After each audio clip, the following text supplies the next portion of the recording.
Items here, and we're ready to roll.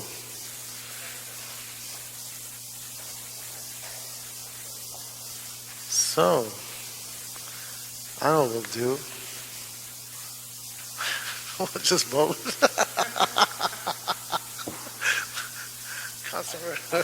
I'll second. This is one of those moments you gotta appreciate. Oh, do we or don't we? That laugh is too evil. Okay, Director of Planning, is he here? Boy, we're really excited about the Land Use Committee today, aren't we? Can I go ahead and move the Director of Planning, we'll move the department into Building and Safety. Oh, man, okay. He's not here. Now's the time. That was a quick strike. That's right. Oh, the staff is getting here too. That's good. That's a good sign. So here we have a quorum, That's right. and it's Tuesday, October 30th, 2012, Planning and Land Use Management Committee, and we are killing time. Let's see. Let's do number 3, which is a consent item. And seeing no cards, we can move that action. We have a second on that? Okay, we can move item 3. And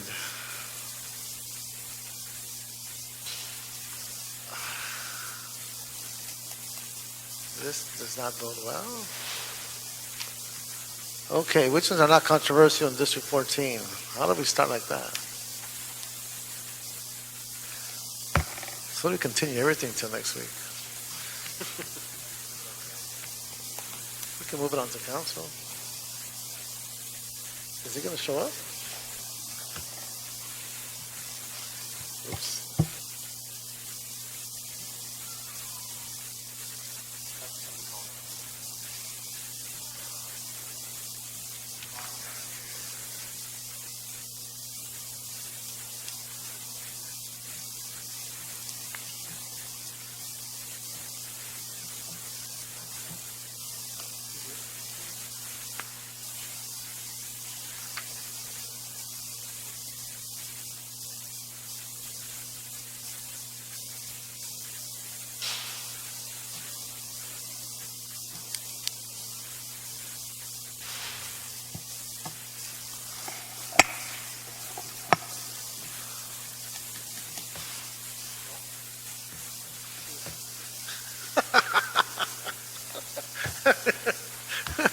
They're all your items, man. Yes, you're going to go see the principal after this? Send his detention? So we have, we moved on to item number 3, and that was a consent, and, Okay. and we do have items 1, 2, and 4. The first one is a special item, 2 is a consent. Item 4, we can continue for 1 month, but there's one glitch. We need a letter from the applicant. Yes, Mr. Chair. Although there was a request to continue this item for 1 month, and that would be December 4th in the committee and December 12th in council. However, the applicant needs to agree to these extension dates in writing. So bottom line, do we have the applicant here? Yes, and you be willing to provide us a letter approving the extension? Okay, so we can get a letter from you and we can continue that for 1 month as requested by the office.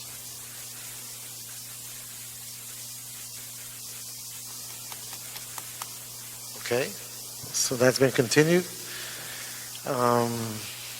Item 2, we can move on consent. Seeing no cards, are you okay with that, council member? Would you like to speak to it? Yes. Do you want to Well, do it 2 first, and we'll end up with item 1 at the last? Yeah, well, item number 2, I just, before we vote on that, I think this is really the culmination. Do we have any cards on the item No. 2? Oh, we have the culmination of a lot of work. There's one card, I think. Barbara Romero? Nope. Oh, only if you need it. Okay, Barbara Romero, our planning commissioner, thank you for being here. I just want Like to speak? would you like to speak? Sure. Barbara Romero, I'm here representing the Mountains Recreation and Conservation Authority, and I'm just here to support the motion and to just say thank you to the councilman for your leadership on Elephant Hill and all the years of work that we've been working on it. So hopefully this will help end the one process, then we can move forward, and there's a grant opportunity that we would like to make sure that we capitalize it on. So this is really important if we can move forward on this. Thank you. Great. Thank you. And yes, Thanks, as you know, Mr. Reyes, this is a long-term project where for over 18 years or longer, the community has been wanting to protect the sensitive hillsides of the northeast Los Angeles area. And in 2007, we were able to move forward to protect these and purchase these parcels. And now moving forward with a general plan amendment and zone change will ensure that the regulatory framework is in place for us to preserve this area as open space, something that the community has been wanting for a very, very long time. I want to thank you for your support in making this happen. And Mr. Englander was the chief of staff of Mr. Smith at the same time. I want to thank him as well.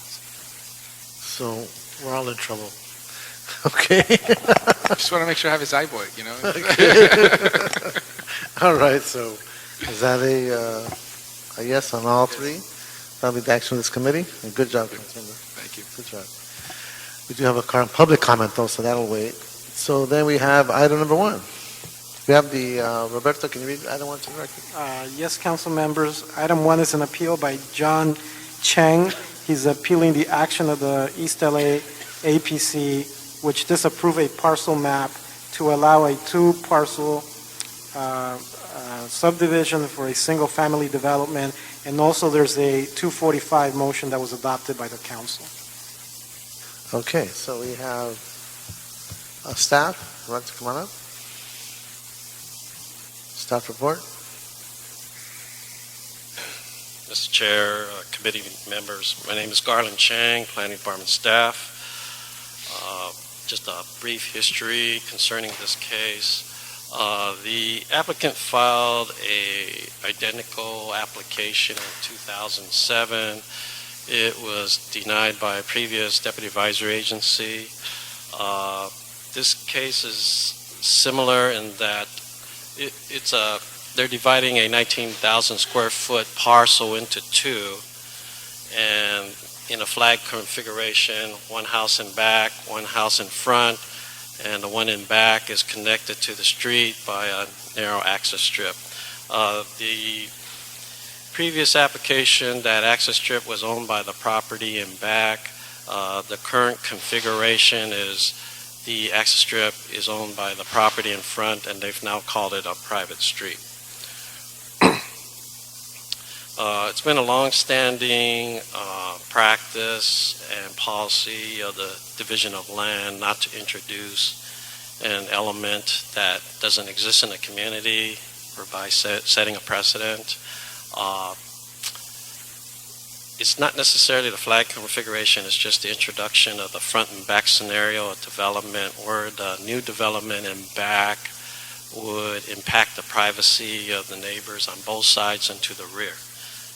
That does not exist in the immediate 500-foot radius. There's also a circulation issue in that the access stem is adjacent and abuts the neighboring street to the north. They parallel and they intersect College View adjacent to each other. So the right and left-hand turns out of those two developments, there is a awkward circulation situation there. In addition, the proposal conflicts with several policies in the community plan in relation to preserving neighborhood character, compatibility, minimizing impacts to the neighborhood. And the code requires finding of consistency on the lot design that it would be compatible and conforming to what is currently in the neighborhood. So it was denied at the initial level. It went to the Area Planning Commission. They concurred. It was a unanimous denial. The decision was 245 to commission. The motion was made, and now the case is before you. Any questions for Mr. Chang? Public comment? Is there public comment? On this one, we do have public comment. Like to hear from them before you speak? Okay, we have Ingalls Shen and John Chang. I believe John Chang is the appellant.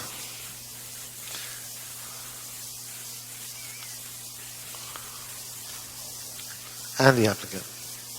Mr. Chairman and members, my name is Ingalls Shen, 1111 Corporate Center Drive, Monterey Park. As the project engineer of the project. I just wanted to state the two parts. One is a factual statement. The other one is a procedural statement.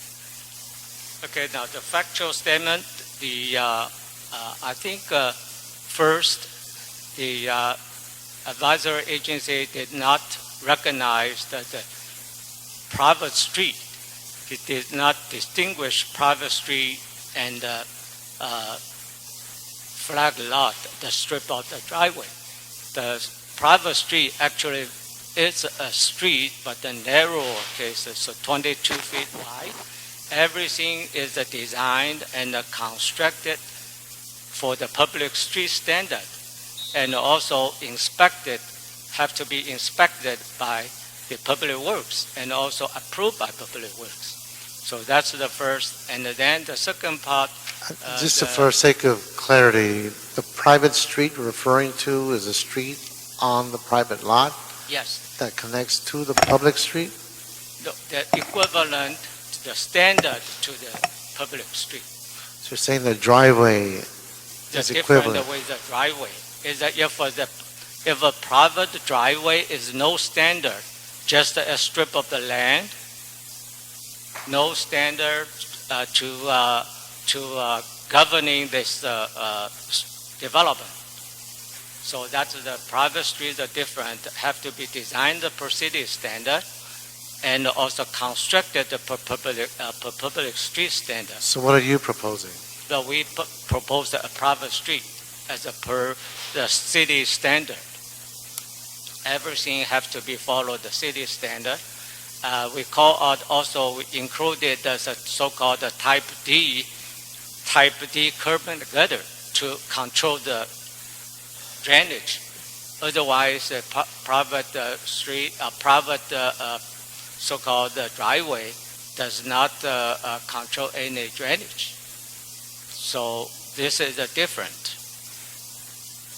And also, I think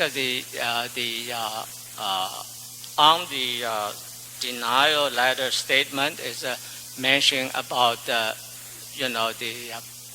density. But when we prepared a thorough density analysis, this property is the least density of that. And then the planners stated in the appeal hearing and said that density is not an issue. So that's the conflict of that, with the statement on the report. And then also about the terrain is a hilly. The project is a very hilly, area, and also, but actually, this property is the most flat, livable lot in that area from Colorado to south of that Rust Haven Drive. Within this, probably about a couple miles, this property is the most flat and most, livable area. Okay, I think that this is a factual.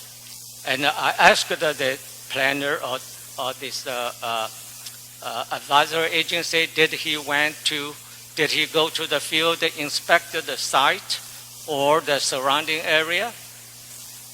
He said no. So he did not understand the situation of the surrounding area. Okay, that's the fact statement. Now I wanted to state about the procedural statement. When the hearing first set at a certain date, and there was changed it because of that day was a city's holiday, and so cannot hold the hearing meeting, but we did not get only got a verbal on the telephone call a couple days ago. So changed it, and we know that the date of the hearing, the appeal hearing would be, but no written notice and no report was received. Until the day before that, I asked the planner, Mr. McKay, called him, no answer. I left a message, didn't return my call.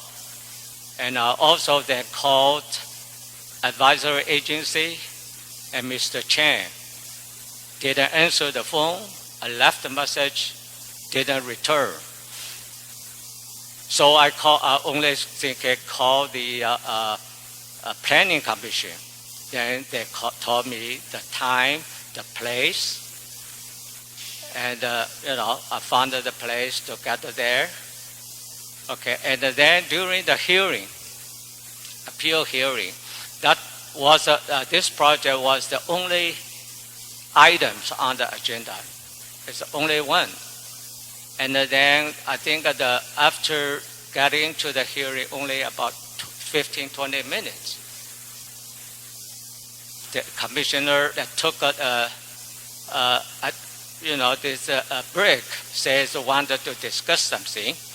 So take a break, and then private meeting with the advisory agency.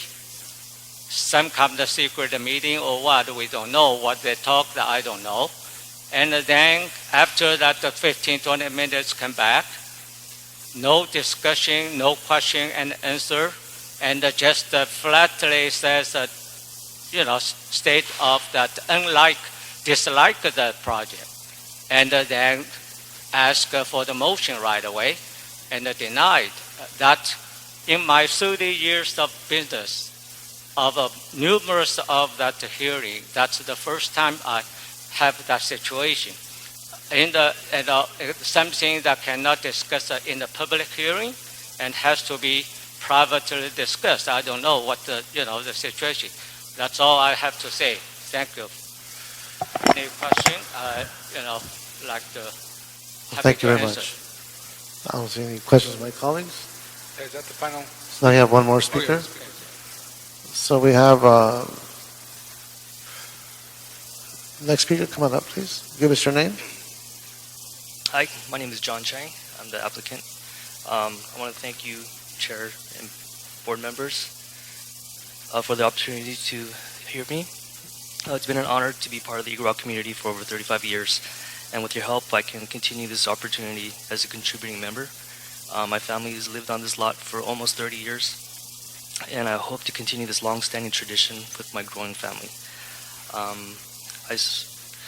There's some comments that I wanted to make about the appeal hearing that I don't feel that was fairly suited for my case.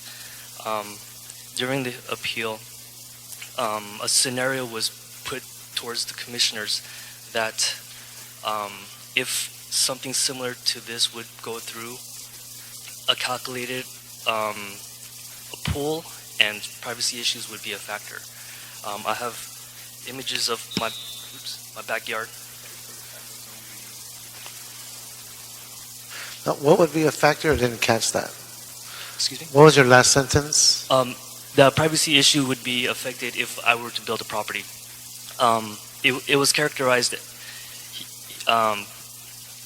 a story was given that if you had a pool and all of a sudden this new project would come in, you would be irritated that someone would be looking down into your own lot and create a privacy issue. And it was mentioned that there was calculated 12 properties that would be affected. If you look at the images, not one of those properties would be affected at all with any privacy issue. I'm the lower flat lot. All the properties are above me. Another main issue that was the crux of the denial was that there were no flag lots or similar lots of that nature within a 500-foot radius. The one that we mentioned in the one that we introduced was just outside the 500-foot radius. But there is an existing flag lot within a 500-foot radius that I did mention during the appeal, and I felt like if I showed them this, which I did, that could have overturned the matter.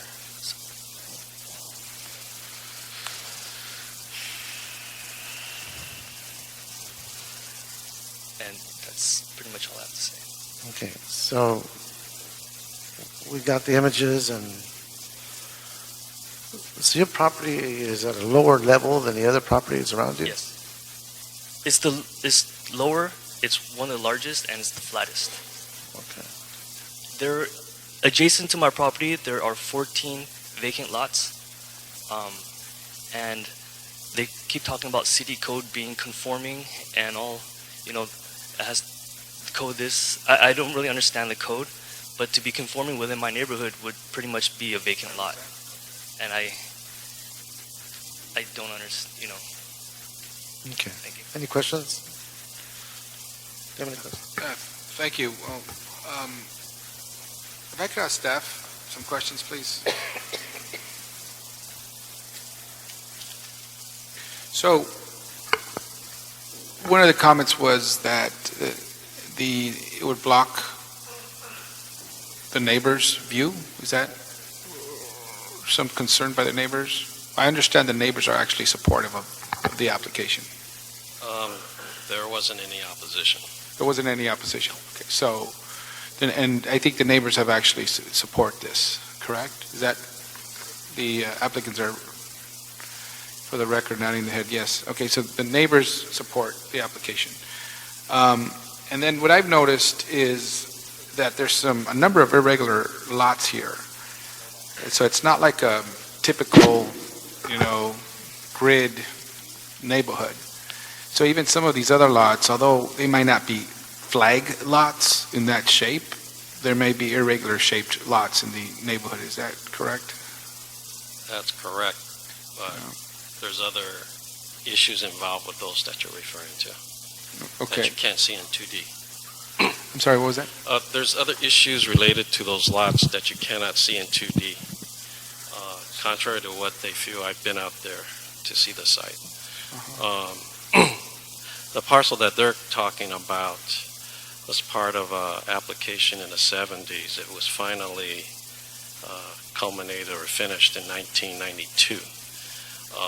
The one that they're referring to, because of the way they've configured the lot, the owner has to build a minimum 30 feet from the property line. So there are some differences there. It's not a flat lot, the ones that he's referring to. There's some topographical features that prevent them from building in proximity to the property line. And is this the first time that the applicant applies for this? Pardon? Is this the first time that the applicant applies for this change? They've applied before, correct? Yeah, he applied in 2007 and received a denial in 2008. Based on the same findings, Same issues. same issues. So when somebody applies and they reapply, people could apply a number of times. There's no rules that say, look, we've done this, we're strapped with resources, why would we allow this to go through the process? Yeah, we really can't prevent somebody from filing, but ultimately, this case should have been rejected at submission point because there was no differences. Yeah. And I think that's one of the things that I was most concerned about as well, is that, it's not a real black and white case that you could say, well, outright, it doesn't make sense. I see irregular lots here.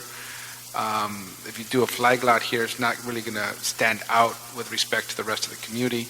The neighbors support it. But what really, what I think when I'm talking to my staff, they've been dealing with this for a number of years now, is that we should have told them why, it should have been rejected, but we allowed them to kind of go through the process. Unfortunately. And that's what concerns me, is that we kind of led these people again to go through this. So I ask myself now, was that unfair? Yes. Is it going to be a big difference in the neighborhood if we allow this to go forward? No. And for me, to do it Section 245, I really take that seriously and hardly ever do them. But in this case, I do think that given that we should have rejected them, led them down all this path, it's a fine line case. It's not really a black and white case. That's why I decided to do this. So I really don't. Is there anything that we will break any rules in our codes or anything else if we allow this to move forward?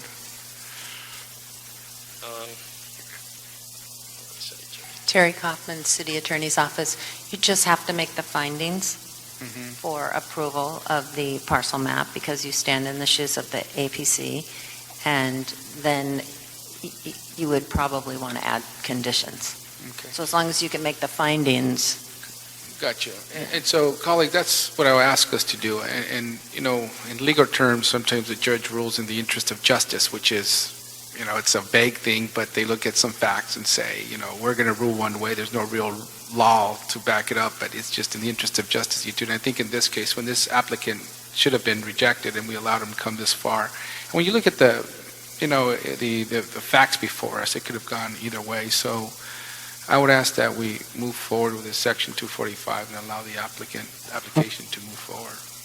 So I think the question is the findings, the nature of the findings The findings and conditions. and conditions. So can we continue this in plum and draft those and come You back? only have the 21 days under the charter. You get no more time. So if you want to make some comments about the findings and then direct staff to come when you move this forward to council and bring the conditions to council, and then you can continue to clarify the findings. You should make some attempt at making those today, and then my suggestion would be, based on your statement, that you move it forward so you don't lose the opportunity under 245, because that's a hard and fast deadline that can't be continued. So the assertions made by Councilman Weezer could be part of the record to establish findings? Yes? Yeah, and let me state that, the site is physically suitable for the proposed density of the development. That the proposed map is consistent with applicable general and specific plan, based upon what I said earlier. There's other inconsistent lots, and there's other irregular shaped lots. And when you look at a wider, what do you call the circle? Diagram. Circumference. You do find that there's been some other lots that have been allowed to do this, not immediately, but if you look at the wider circumference, that's not the right word. Radius? Radius, thank you, radius. Look at a wider radius, there's been other lots that have been allowed that, right? We're looking at a smaller radius here, so. Last time I listened to you, Mr. Hunter, but, so I would say that given those facts, that it is consistent with the general specific plan. So Terry Kaufman, Messiah City Attorney's Office, it would be appropriate for you, council member, to put those in writing and have them, you can elaborate on them, so you'll have them at full council, and then you can direct staff to bring conditions, which I'm assuming staff thinks it would be appropriate in approving a map to impose the conditions. Okay. And have that at full council. I'll verbalize those and we'll have them in writing when it comes to full council. We have to, for the record, put in radius in there as well. At least it wasn't my Spanglish. I just couldn't come up. Spanglish. Mr. I couldn't Chair, come up with a word, that's all.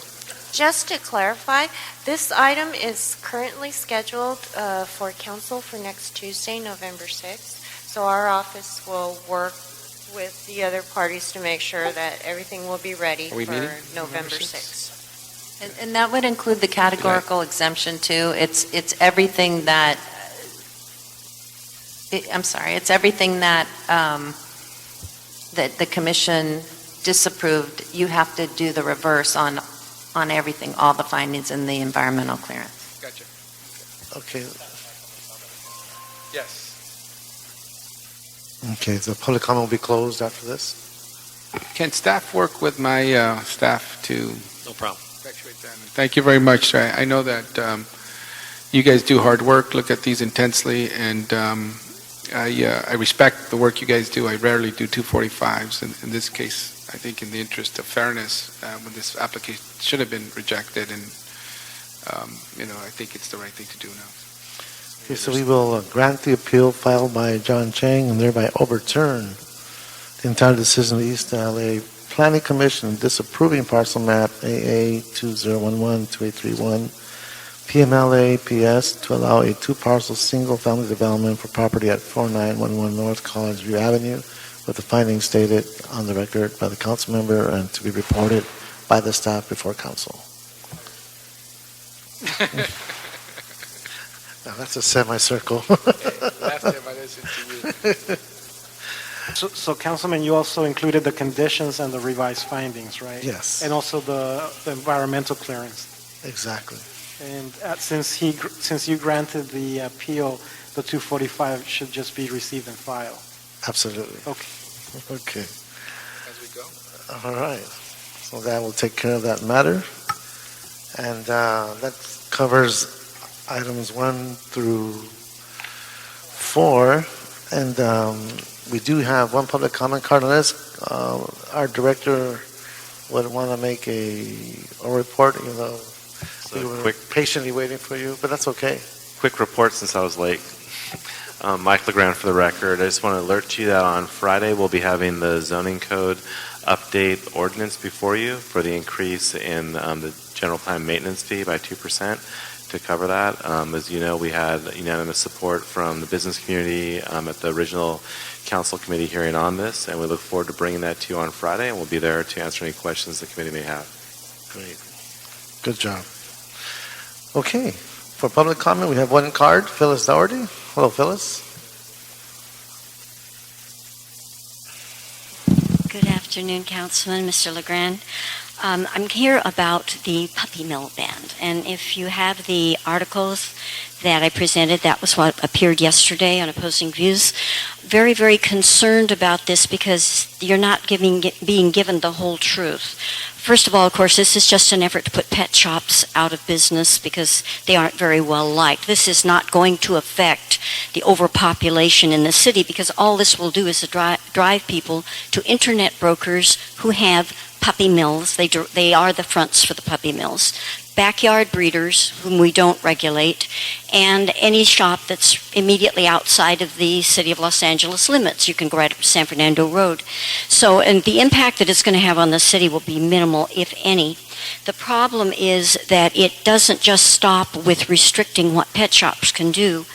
It adds that it requires them to obtain animals from public and private shelters and rescue groups. That is an entirely different kind of animal. They can't make a profit. There are a lot of disease factors. I hope that you will look at that because you're being told that the Section 2 of that report that's before council is merely a minor amendment to code. It is not. It is an effort to completely change the code and avoid the planning committee. The only commissioner who picked up on that was Commissioner Reardon, who has some experience. She asked them to require that this come to planning committee because it will allow pet stores, kennels in every shopping mall, every storefront in this city if it passes. So they're going to try to change 5300 to force the planning department to then change the kennel permits. You will be putting thousands of people out of business. So please read this carefully and please understand that this is a trick. Thank you, Ms. Dougherty. Thank you very much. Seeing no one else for public comment, this meeting is adjourned.